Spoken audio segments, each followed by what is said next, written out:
I'm an asshole and that's okay. I piss people off and it makes my day. Richard and his pink flute. His pink recorder. This doesn't work anywhere near as good as I remember in elementary school. Well, you had an elementary school mind back then, you know? It wasn't fully developed. I mean, anything coming out of a stick was magic back in those days. But anyways, before we get into all that, yeah, I'm gonna bring up our sponsors, of course. We got we got another set of sponsors this week. We got the Penguin Pager, the Monkey Messenger, and the Honey Badger Answer Your Goddamn Phone. All brought to you by Animal Messages. We'll answer anything you got, any way you want. And if you get the Honey Badger, it's your own goddamn fault. And thank you, Animal Pagers, for thinking about us and backing us up. I've got Richard over here giggling a little bit about them. Where the hell did these damn sponsors come from, Richard? You keep telling me they email. You have to be going through them and looking at it. I met somebody down by the docks. They said, you know what? Just mention. I'm gonna give you my card. Mention my name. I'll give you about $350. $350, yeah. About $350. Not 400. $350. $350. Damn. You're cheap. $350. Hey, Jesus. dollars a down. Yeah. Well, considering I don't pay you anything. Yeah. Oh God.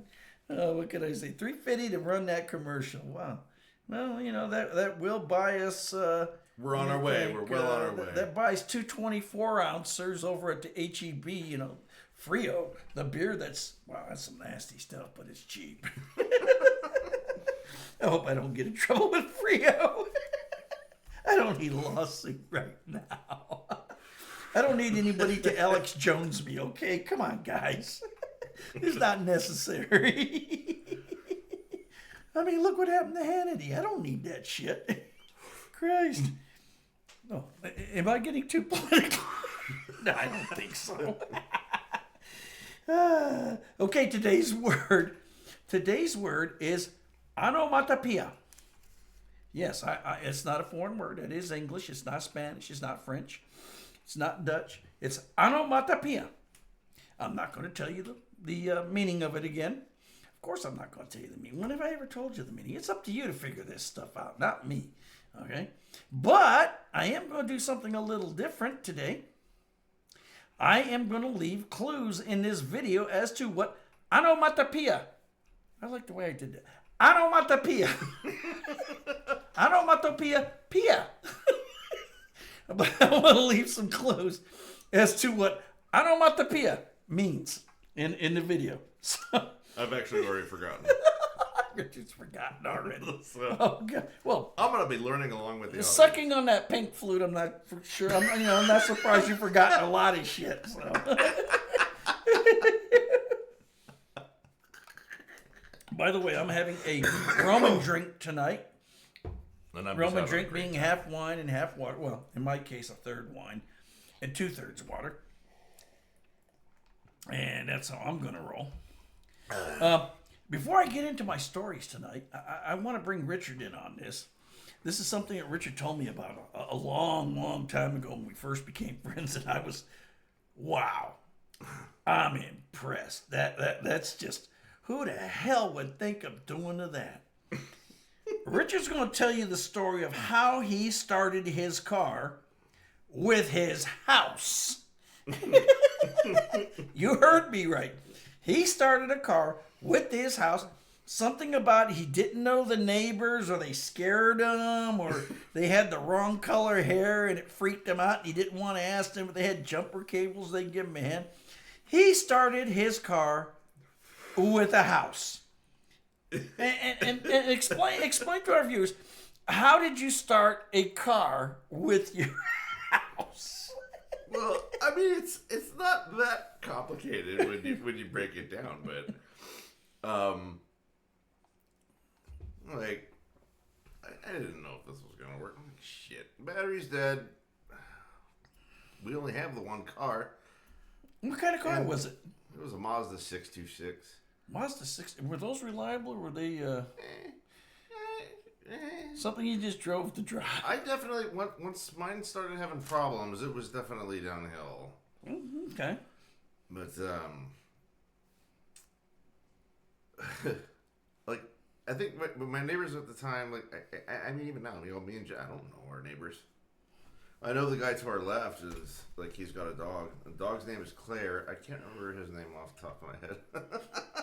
I know his dog. You remember the damn dog, but not the neighbor. That's the kind of person I am. You must have had a relationship with the dog of some sort, then. That's about, right, well, she was super fluffy, and I pet her. She's really nice. And I just remember her name was Claire. The guy. This is from the guy who plays the pink flute now. Remember that. Yeah. There's like this is the only hole this letter that says G, and the rest there's nothing on them. I don't know what's going on. That's backwards. Yeah, that is backwards. You don't want to be blowing into somebody's asshole, believe me. That's backwards. That's kind of, yeah, I mean, well. Sorry, guys. It just pops in there, man. I'm not responsible for this stuff. I don't care what they say. It's just suddenly there. What happened is I was just like, I don't want to talk to my neighbors. They're kind of creepy. Creepy neighbors. Yeah, they're just kind of creepy. People would mill around outside, and like I always smell weed, and people would mill around. Like they're out there and like at like 4 a.m, just kind of walking around, like just running all over the place. I like saw one guy like taking a piss in my yard, which I said personal. I'm like, hey, that's my grass. I pee there. And I don't know. I just didn't want to ring the doorbell and ask for a jump. I don't know, man. If I'm wandering around my house and my neighbor's smoking pot, I definitely want to get to know that guy. That's just me, okay? But something about that just made me uncomfortable. Okay. I'm not sure why, Okay. but I didn't want to talk to any neighbors. So like, let's think about this. Okay. Well, it's a DC voltage battery. It wants like 12 volts. Or it ends up being like 13.4 or whatever. But basically 12 volts, right? All right. What do I have that can make 12 volts? Oh, I have this 3 amp like power supply thing that I bought from Radio Shack back in the day. That's 12 volts, 3 amps. You know what? Hey, I've got this AC adapter that goes to, God, I don't even remember what. It might have been like one of those universal AC adapters that I was using on like a Genesis or something. I don't remember, but it was about 1 amp. It was like 12 volts, 1 amp or something like that. Maybe 10 volts, 12 volts, around 12 volts, 1 amp. And it was like, okay, we got 4 amps now. I'm looking around, scrounging around for any extra fucking AC adapters I could find that it would spit out 12 volts. And I found like one other thing, like, oh yeah, that's another 1.5 amps. Okay, so I wired them all together, like essentially in parallel.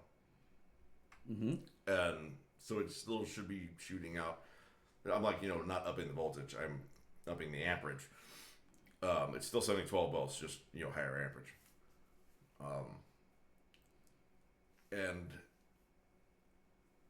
I hooked the battery, or I hooked the clips to the battery terminal, and I hooked the other clips to just like these tiny little wires that I had twisted together. I'm like, skunk, I've jump started a car with a pair of coat hangers before.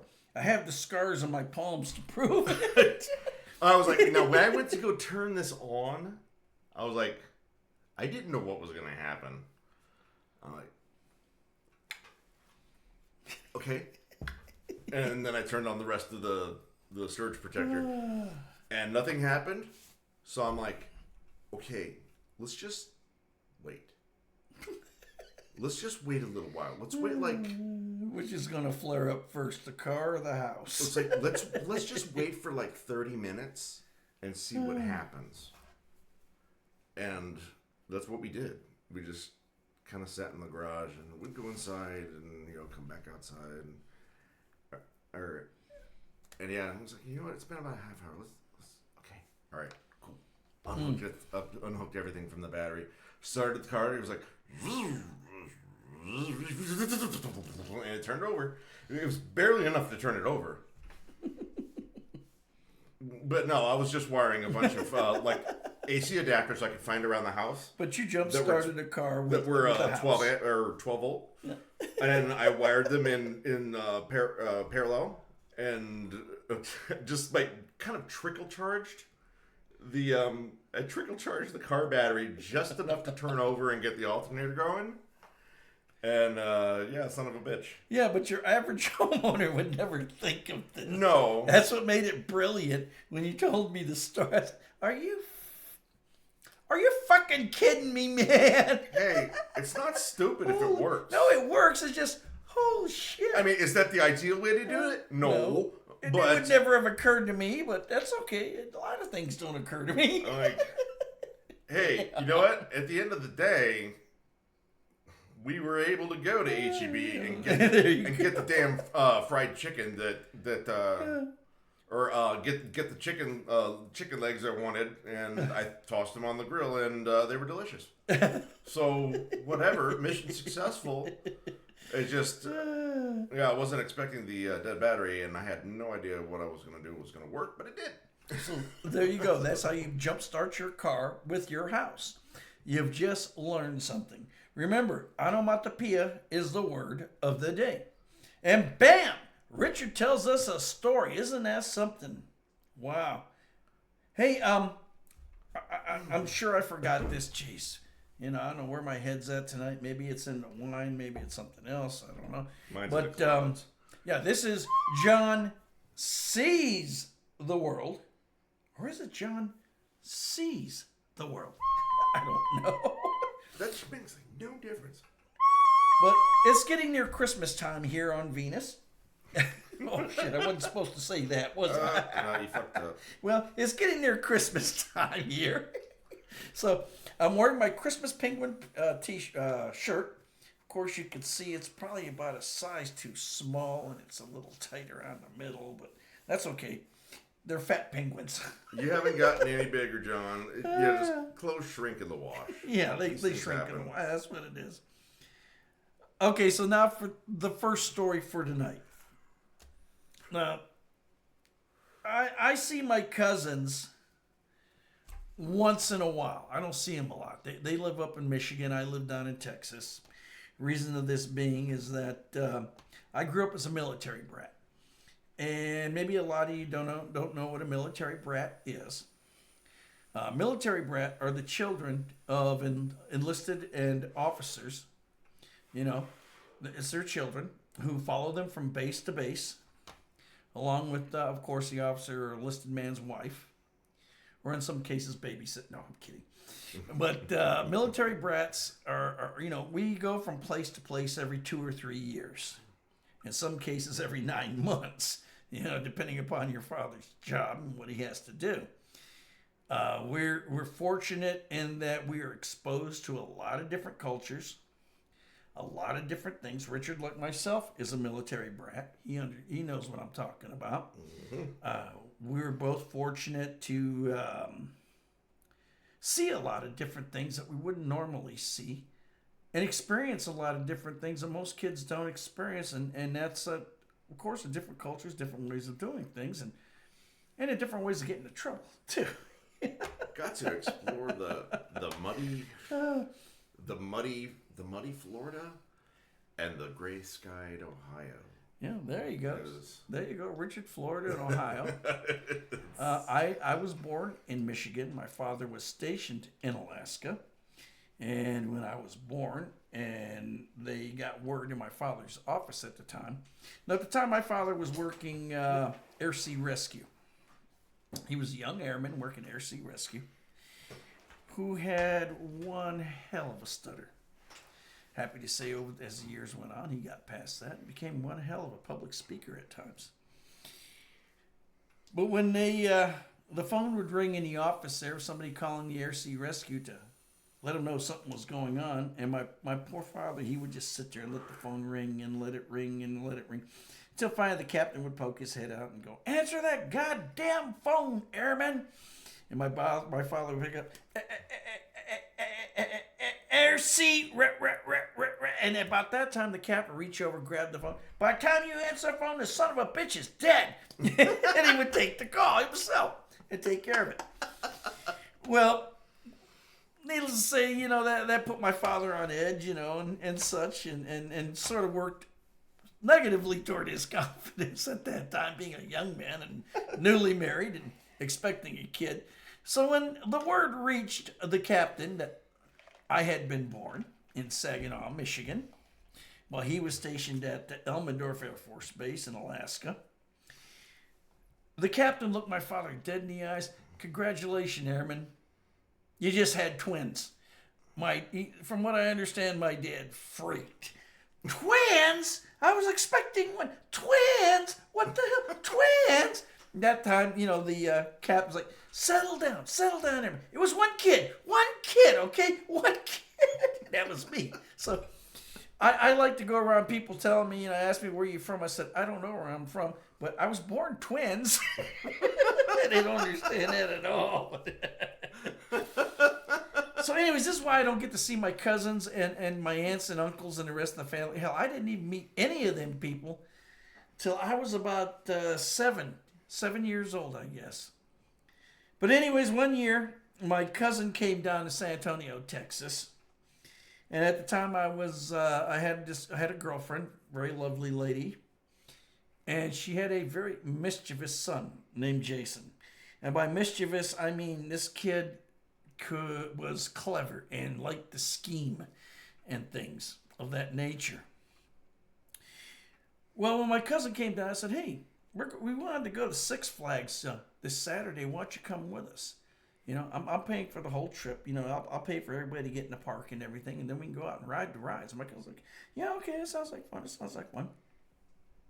So I went to Six Flags and we started getting on all the rides, you know, the ones that go round and round and round. You know, the big ship that they put everybody in and it goes up and then the whole ship just woo type of thing. Of course, teacups you can't go to Six Flags without doing the teacups.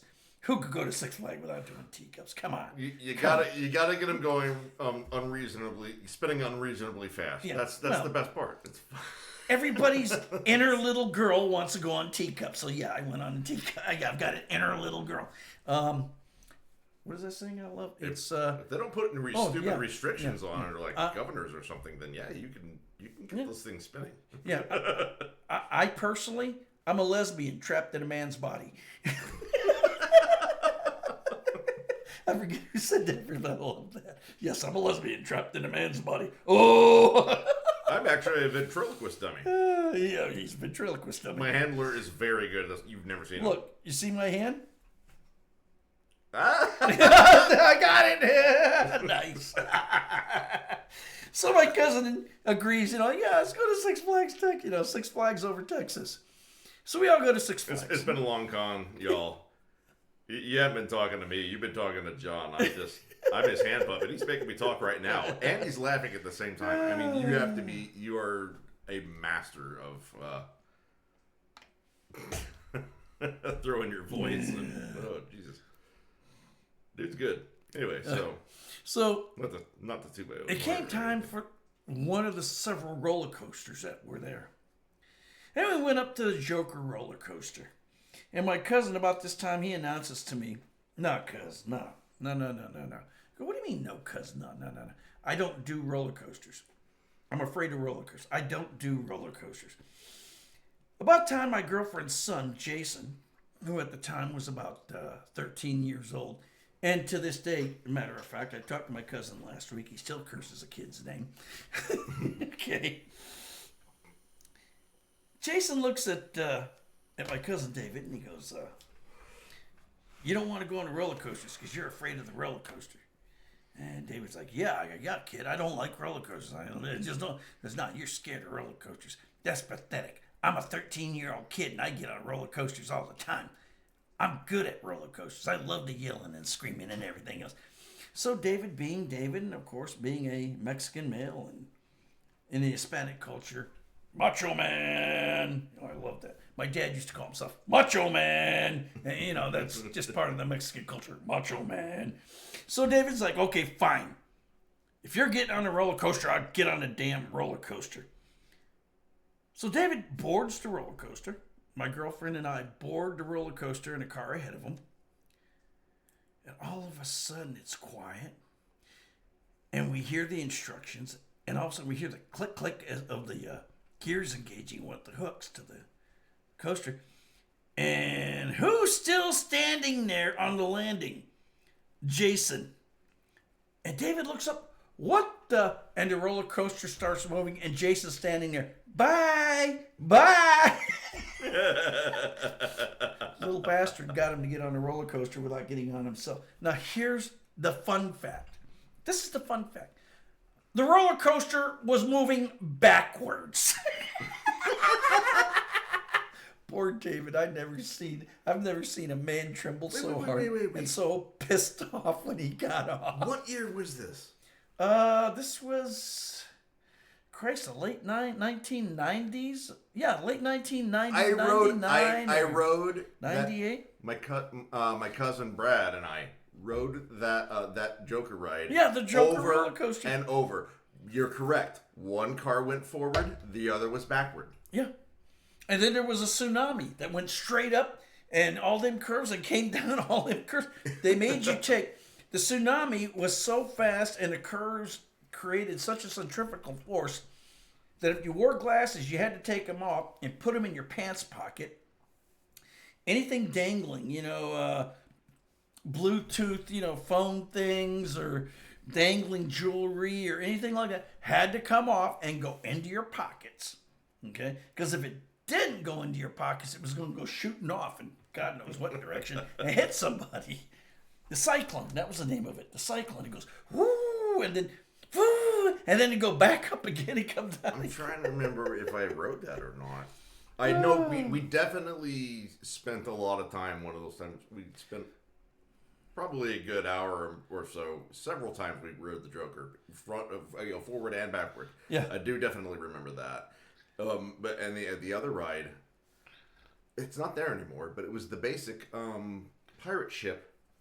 Yeah, the pirate ship that would back and forth, back and forth, and then it would flip around the whole thing. Ours didn't flip around. It just got really high. No, this would get really high. It would come and would get really high, and all of a sudden it would flip around with everybody like, ah! This is one. It wasn't a very popular ride. It was boring to a lot of people, but especially if you go there like during the week. Mm-hmm. There ain't nobody riding it. You could just keep riding it if you want, and we would do that and intentionally sit as far back as you can. Because that's going to be the highest the ride takes you and the furthest you have to fall. And I noticed when you Did you hear that big thump? That was my was my elbow. I thought it was another drunk hitting a car in the street. There's this interesting effect, and it's especially heightened when you're in the back of the boat, where you get the most gravity effect. When the boat is going down, your balls tingle. You were not expecting that. Oh man. Yeah, that's because I wouldn't get on the damn thing. It feels good. We're sitting there. Wow. We're sitting there laughing to each other like Beavis and Butthead, like because like every time it goes down, your balls tingle. I can't describe the feel. It's just a weird tingling feeling. I missed out, man, because my girlfriend, she got on it and loved it. I could just imagine me sitting there next to her, and all of a sudden it happened. I look over at her, my balls are tingling. and don't get me wrong. They ask like, you want to go again? Because there's nobody else in line. I'm like, yeah, go again. And but don't get me wrong, me saying that to my girlfriend would be pretty much a character for the two of us at the time. I mean, my girlfriend was she's pretty open about what she had to say. Let's put it that way. We went to her sister's house one time, and there was this Rottweiler they had chained to the front door, on the front porch. And we got up to the Rottweiler, of course, jumped up and started, and the first thing out of my girlfriend's mouth was, "Look at the size of his balls!" And I'm like, "Oh shit!" Her sister's standing there going, Loisa, what are you saying? What the? And I'm just, oh man, with my, laughing my ass off. I can't believe she just said that. Look at the size of his balls. I love this woman to no end, man. There's just no filter there. She was coming out with stuff that was like, holy shit. And yes, I did take her home and introduce her to my mother and father, who both fell in love with her. And, well, different tastes for different folks. Oh, shit. Look at his balls. Oh, Christ. Oh, you're going into that condition. Stop. Oh, no, I mean, I had a tickle in my throat. I had to cough it out. That was from another comedian. I can't remember his name off the top of my head right now. Yeah, we were watching a video a couple of weeks ago and laughing about it. Some May. Yeah, Ralphie May. Yes, Ralphie May. You're laughing so hard. I can't breathe. Stop. I can't breathe. Oh, Ralphie May. I miss that guy. So that's the story of my cousin in a roller coaster. Loisa and the dog balls. Damn, man, I didn't know you were going to get that tingle when you got on that ride, or I'd have got on the damn ride. Hell, Jesus, that would have been fun. The guys writing it, no. If you just see them doing it by themselves, and they're like, you're doing the tingly ball thing. Splat! What went splat? Yeah. It was another clue. Oh, you can give these clues out too. I remember what it is. You can give these clues out too. It's like Biff. Kathunk. The comic book sounds. Yeah. Biff. Okay. Onomatopoeia. Okay, yeah. Next story is washing the dishes in the toilet. Now, being a military brat, we moved from base to base. After we left Anchorage, Alaska, we ended up in Ward Smith Air Force Base in Michigan, just outside Detroit. Spent about 2 years there. It was during that time that my father picked up or bought a 1965 Chevy Impala 2-door Super Sport, maroon with a black interior. Brand new. Had the 283 in it instead of the 350 or 327. Beautiful car, wonderful car. God, that car was. I wanted that car to be my car, my first car when I grew up. Unfortunately, it didn't happen. But from there, we went down to San Antonio, Texas, and we didn't live on base. Last week I told you a story about the bees and me and my brother fighting off, or maybe Richard was here 2 weeks ago. Me and my brother were fighting off the bees with the stick and the trash can lids and whatnot. Yeah, the game that my friends and I would play is invent something and throw it at that wasp nest. Well, it was in that housing, there's like maybe 6 or 7 rundown, really bad looking houses that were there. And it was the only place my parents could find on short notice on getting to San Antonio, Texas, for us to have a place to live at that time. At one point, me and my brother were in the back porch, and my mother came out there, and she saw us playing with these little, quickly wiggling worms. And my brother and I liked it. Wow, look at these worms. They move faster than regular. And my mother, oh my God. And she got us out of there and swept the worms off the porch. We were playing with baby rattlesnakes. We didn't know. Honestly, we did not know. We're just, wow, look at the cool worms. They move fast. Ooh, look at that. Yeah, they're trying to bite me. Ah, you ain't gonna bite me. We had no idea. If it wasn't for our mother, we would both be dead at this point. But at this, after this incident and the fact that there were roaches every damn place in that house, my mother and father were at the point where, he was ready to send my mom and us kids back to Michigan to live with relatives up there while he did his tour of duty down in San Antonio, Texas. Well, about this time, the lady who owned the place said, yeah, my sister's selling a house not far from here. And not far from here was outside of San Antonio, Texas. Back in them days, the city limits of San Antonio, Texas was Loop 410, which is the main highway loop that goes around San Antonio. And her sister had a house, about 4 or 5 miles outside of Loop 410 in a very poor community. But it was a decent little house, and had some really nice people there.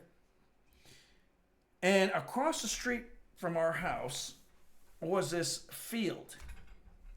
It was a big field, huge field, maybe about 4 or 5, maybe 6 acres.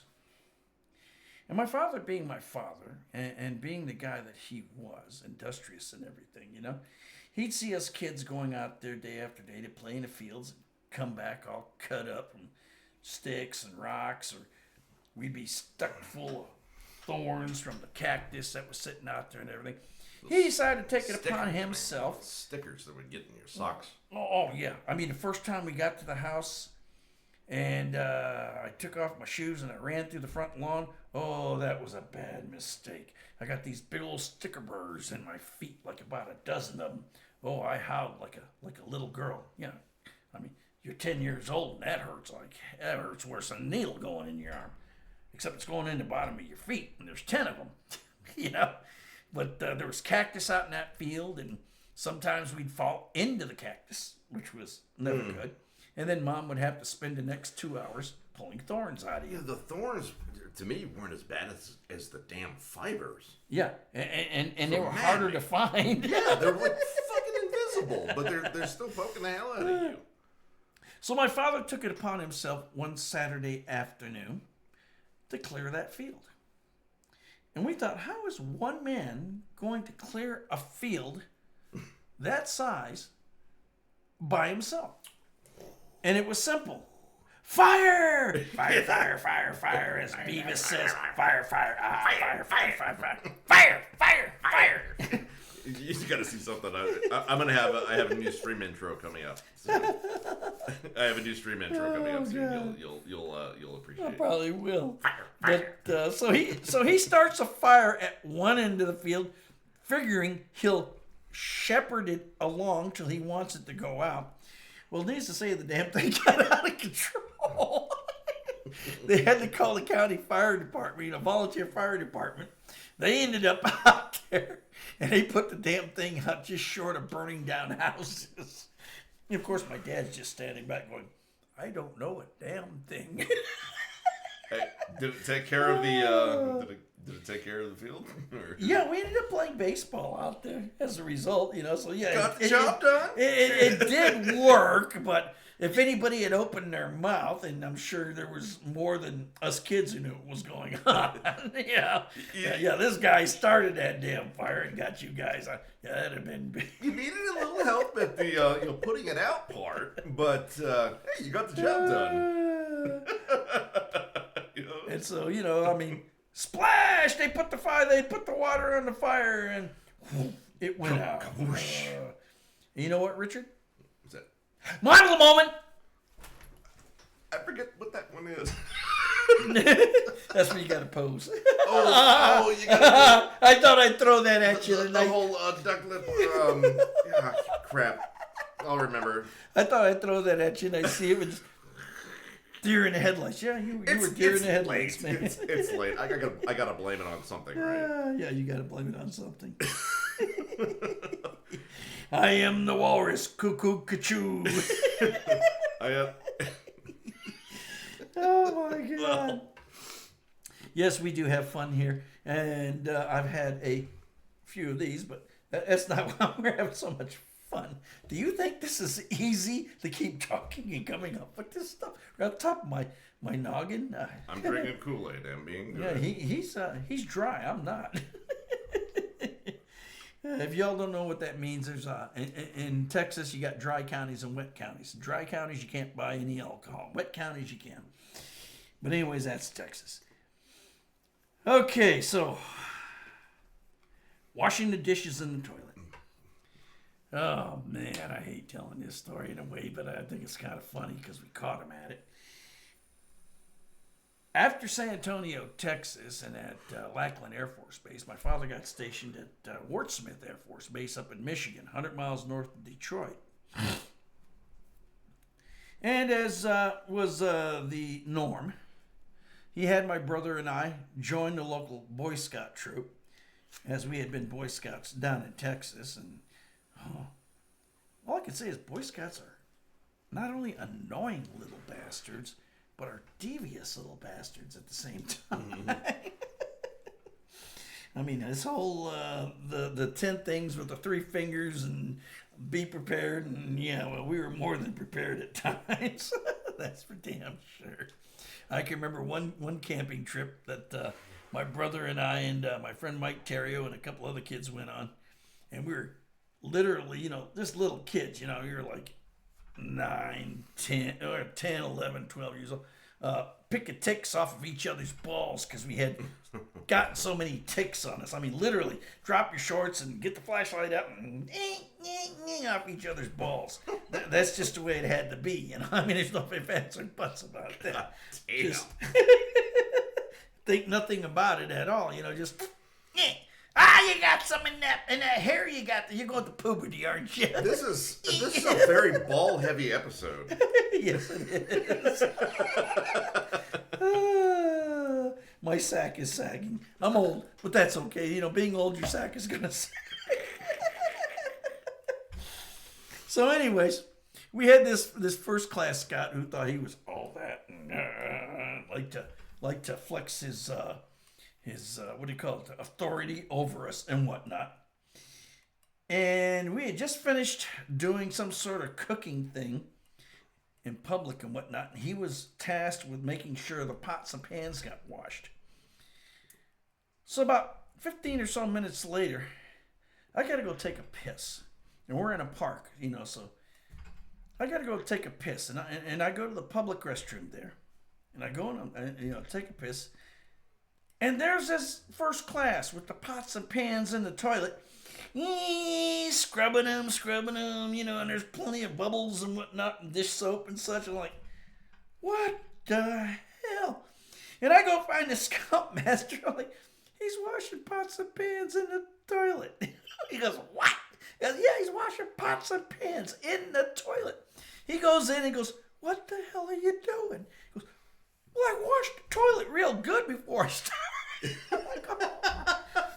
As a 12, 13-year-old kid, I knew better than to wash pots and pans in the toilet. This was a 17-year-old, wash your pots and pans in the toilet. Oh, this is okay. This is fine. This'll work. Oh, God. Swish, swish, swish, wash them pans. Oh, Jesus. Yeah, that was a lot of fun telling that story. As you can see, Richard and I are it's real easy for us to get each other off topic here. Oh yeah, we've I'm not sure what our tangent count is tonight, but that's part of the fun of this, man. Okay, so yeah, as I said, I grew up a military brat. I'm 67 years old. Okay. Fully vested in my Social Security, which means I can work full time if I want to. And I do this to have fun. And Richard, well, he does it to have fun too. We both just enjoy doing this goofy stuff, if you don't like it, you don't like it. But if you do, hey, more power to you. Oh, by the way, if I wasn't enjoying it, I wouldn't be doing it. We got a new subscriber yesterday. Yeah, guy out in Indiana. Shout out to Jerry Dunn. Hey, Jerry. Nice. Yeah, he's one of the guys that we have this association. It's sort of an exclusive club, I guess you'd call it. It's military brats who lived at Incirlik Air Base. And, we've had members from people who lived there in the early 60s when you went to school in a Quonset hut, all the way up to the 2000s, when they had, what was that? I thought it was like, wow, they really had that. Sound like saunas or something for the kids to go to. I can't remember what it was. But Jerry is he's one of ours. He was at Incirlik Air Base as a kid. You know, he was a military brat there. And I was talking to him yesterday on Facebook. He and I communicate a lot. And I let him know about John Sees the World, or John Sees the World. And he went there and subscribed. So, yes, we got a new subscriber. And that's great. Now, if y'all would just subscribe and like and all that other stuff, and that's the last time I'm going to mention it until the next video. Well, people actually got to watch it. Okay, Pressman games. Or printer games. Whatever you want to call it. I remember telling somebody once that, I used to be a printer. And he looked at me. Where do they put the ink? What the hell are you talking about? Where does the ink fit that you could be a printer? I said, oh, Jesus Christ. No, I used to print. I was a printer. I used to work printing presses, you know? My God, where do they put the ink? I'm going to put that black I'm a ink printer. up your ass. Are you low on cyan? Are you low on cyan? Or are you going to cry? I don't want to derail. Magenta this! Magenta it every day! Anyways, this next section is called Pressman Games.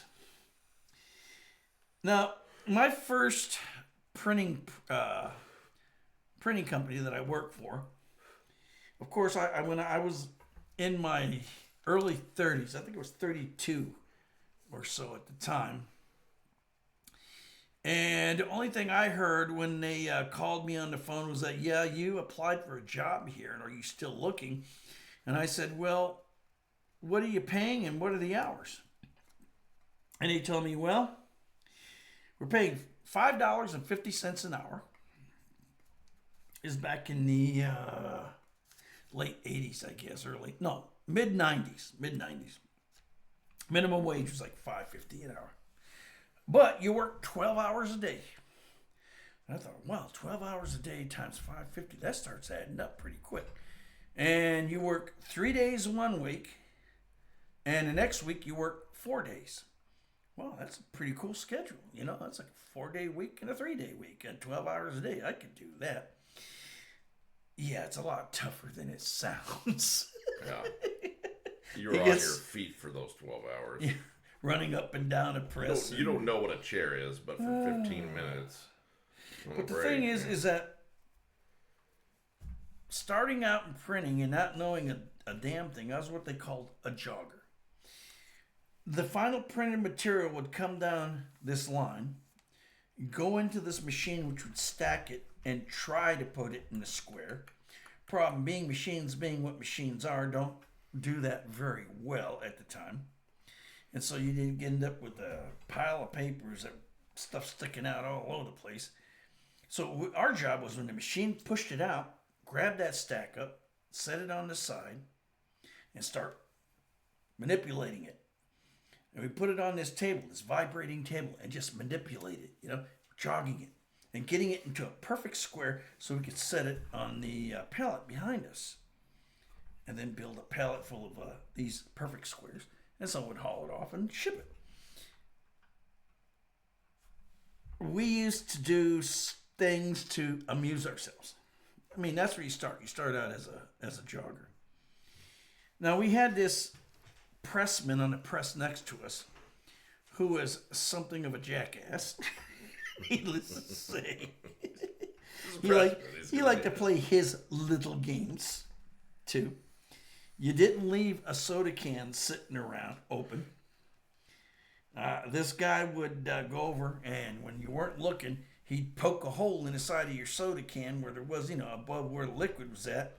You'd go to drink it, and it'd dribble all down your chest. And I don't know about you, but in 140-degree weather, which is generally what it was where we were working at, and you got this sticky liquid dripping down your chest, and then it just sort of sticks there, and jeez, that's uncomfortable as hell.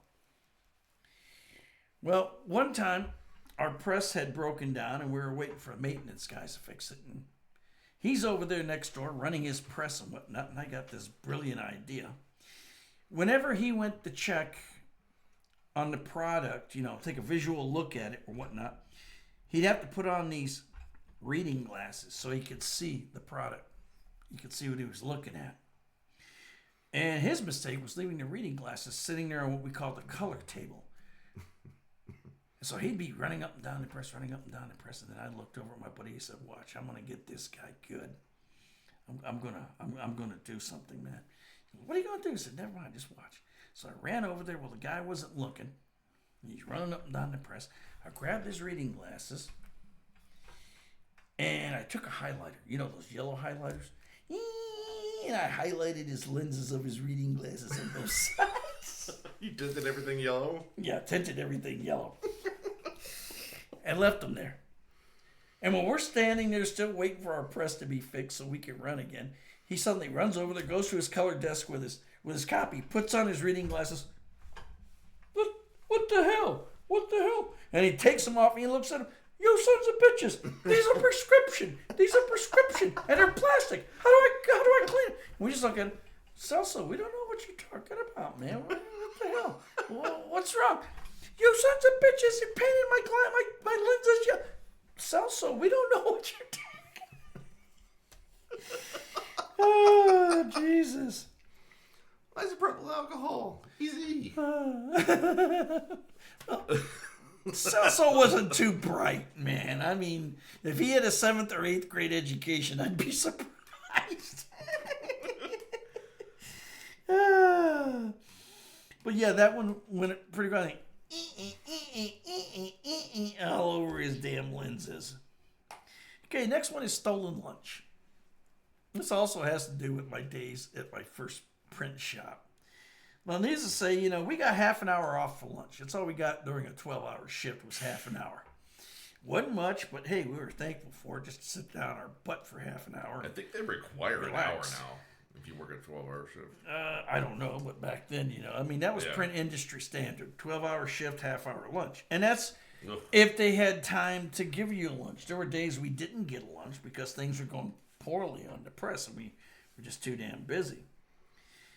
But I remember one of the guys, he came in one morning and he was bragging about the T-bone steak that he had saved from the cookout over the weekend. And he had brought it in for lunch, a T-bone steak and a potato. He says, "Yeah, when lunchtime comes, I'm going to stick that in the microwave, heat it up, and I'm going to have a real good lunch. I'm going to be eating something good." And I was like, "Yeah, well, that's nice, He says, "Yeah, you poor bastards with your silly sandwiches, that aren't nothing, and your power bars and all this. Look at John, he's got that damn power bar, or you got 3 of those damn things." And so it came time for lunch, and this guy, we took turns going to lunch. We didn't all go at once, of course. Press had to run. Press down means it's losing money. So he went to lunch, and the lunchroom was on one side of the building, on the 2nd floor, and even over the sound of the press, we could hear this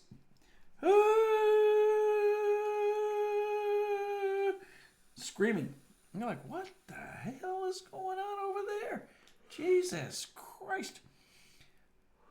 Turns out he went to lunch, opened up the refrigerator, went to grab his plate, and the only thing on it was a cellophane that had been covering the steak and a potato. And a message. A note. "Thanks for the lunch, jackass." We couldn't believe it. Somebody had gone in there and stole the guy's damn lunch. Wow. Oh, man. But was it somebody that he was bragging to about? We have no idea, man. I bet it had to be. Yeah, none of us had time to go up there to go to lunch. You're sitting here talking shit and all this. Like, you're begging for something to happen. The look on his face, oh man. "Thanks for the lunch, jackass." Like, I'm gonna. The jackass bandit struck several times. He got Celso too, man. Oh, you dropped your flute. Celso had brought tacos to eat, during while he was working there for breakfast one morning, and he went in there to dig out the tacos. There was nothing there; they were all gone. And there's the same note: "Thanks for the tacos, jackass." You never found out who was responsible. We never found out who the jackass bandit was. Wow. We never found that out. The man. food bandito. Oh my god. Now then, That's funny.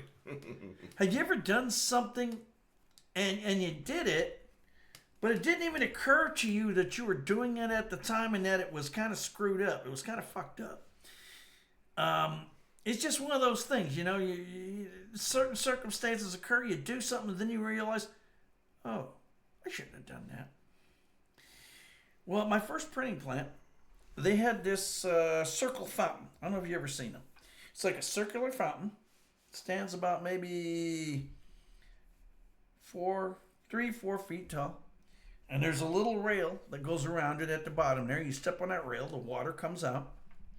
And that was where we would wash our hands, We could go there and wash our hands or stick our head in there and get all wet. Hell, you could climb in the damn thing. It was a real hot day and soak yourself so that you could survive the heat while you're working.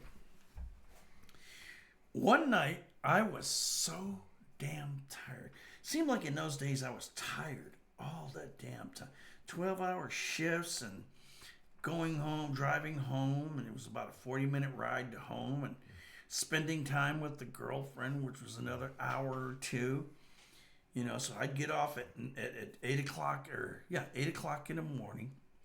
And if I was lucky, real lucky, I'd get to sleep about 12 o'clock in the afternoon. And I was up at 5 and I would eat dinner. And then I would go and pick my buddy up about 6:30 or so. Because he needed me to help him, as a ride to work. And the ride to work was 40 minutes as it was by itself. And so, you're getting 6 to 5.25 hours of sleep a day. And you're working a 12-hour shift. Yeah, you get tired. You get worn out. It's not sedentary either, so yeah. I was walking past this fountain, and I had to take a leak. And it never occurred to me what I was doing. I just did it. I just stopped at the fountain, whipped out, and started pissing in the fountain like, oh, yeah. And then the light bulb went on. Oh, shit. John, what the fuck are you... You silly son of a bitch. You're pissing in the hand washing fountain. In a panic, I looked around, but nobody had seen me yet, so I'm sitting there, finish. Managed to finish, put my equipment away. Yes, my equipment got put away. And didn't get caught at it. To this day, I think about that, and I'm like, oh, man, you were over there pissing in the fountain. Everybody washes their hands. Some guy's crawling. They get all wet. Will Mary piss on you, too? That's funny. Oh, Jesus Christ. Oh. Now, the last story I'm going to tell you is about my friend Tony. God, I wish I could remember Tony's last name. Tony was an interesting guy. He really was.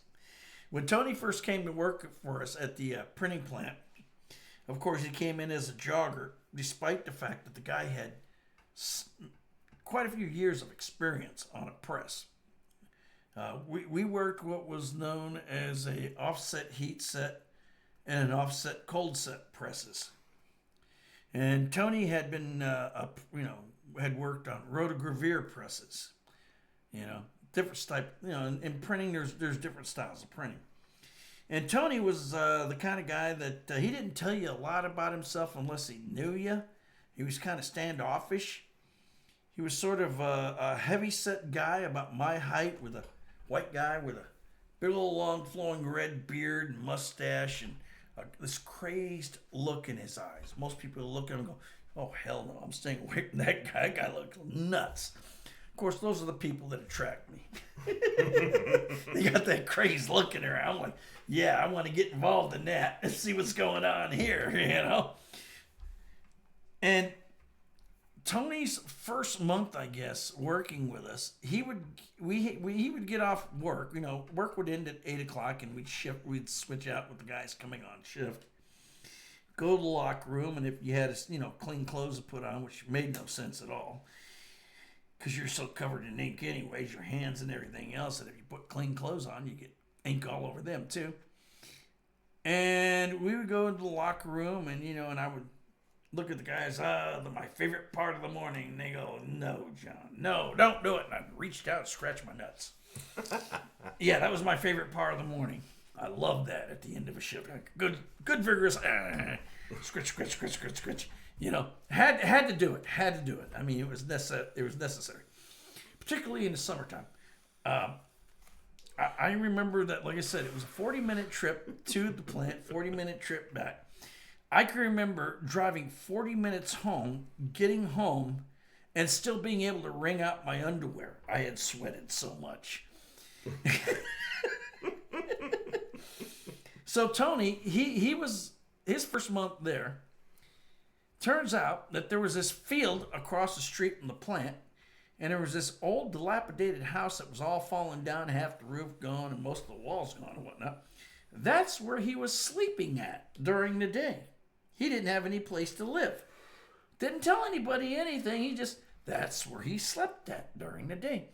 And then when he woke up, he'd go further across the field to the HEB up on 151.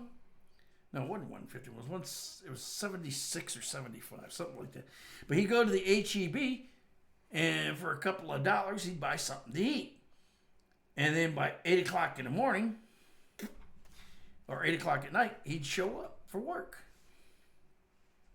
And this went on for about a month until him and his old lady got back together, and then he had a place to stay again. But like I said, Tony was a funny guy, and he was a good guy. He was one of my best friends on the press. Well, one day we were working day shift, which is very unusual for both of us. I mean, we were both night owls. We both like to work nights, but we were working day shift this time. And we're standing there at our remas, that's what they called the machines, where the product would come in and the machine would try to stack it, and the square was called a rema stacker. And as we're sitting there jogging down, he looked over at the second pressman. And he said, yeah, man, I got to go take a piss. Why don't you take over while I take a piss? And the second pressman's like, nah, man, I'm not going to do that. That's not my job. Just do your job. Just do your job and keep jogging. And Tony's looking at me, this son of a bitch. I said, well, what can I say? Well, that second pressman, who was a jackass, by the way. I won't name him, though maybe I should, but I won't. He made the mistake of setting his cup of coffee down on the table near Tony's machine and walked off for a few minutes to go look at something. Tony said, fine. You don't want me to go take a piss? Fine. He took that cup of coffee, flipped it behind his back, emptied it, pulled out his yaya, his yang, whatever you want to call it, and pissed in the cup, filled it up. Set it back down the same spot it was at. Well, this jackass of a second pressman, he comes back. He grabs that cup of coffee, and he looks at Tony. You still got to take a piss, huh? You still got to take a pee-pee? Is that what it is? Little boy got to take a pee-pee? And Tony's like, no, fine. Goes, what the hell? So he went and took it, and what the hell? And me and Tony are standing there laughing our asses off. Product is going all over the floor, and neither one of us gives a shit about that because we're practically rolling on the ground, laughing our asses off. Yeah, he showed that pressman what. What if he? Oh, he didn't quite get that far. He didn't quite. He got it. What the? Did he just empty that damn thing? Oh no! He's one of those, Pressman stories. Those are Pressman stories, and there's others coming. There's the me stealing my first pressman's lunch, me panting my first pressman. I've got to write those down, but those will be in another show because I don't want. Damn. It's almost been an hour. But anyways, yeah. This is a mega special episode, I guess. When you're having fun, man. I completely lost track of time. Oh my God, that's the beauty about doing this. You lose track of time, you don't care. But anyways, this is the latest episode. You got anything to add?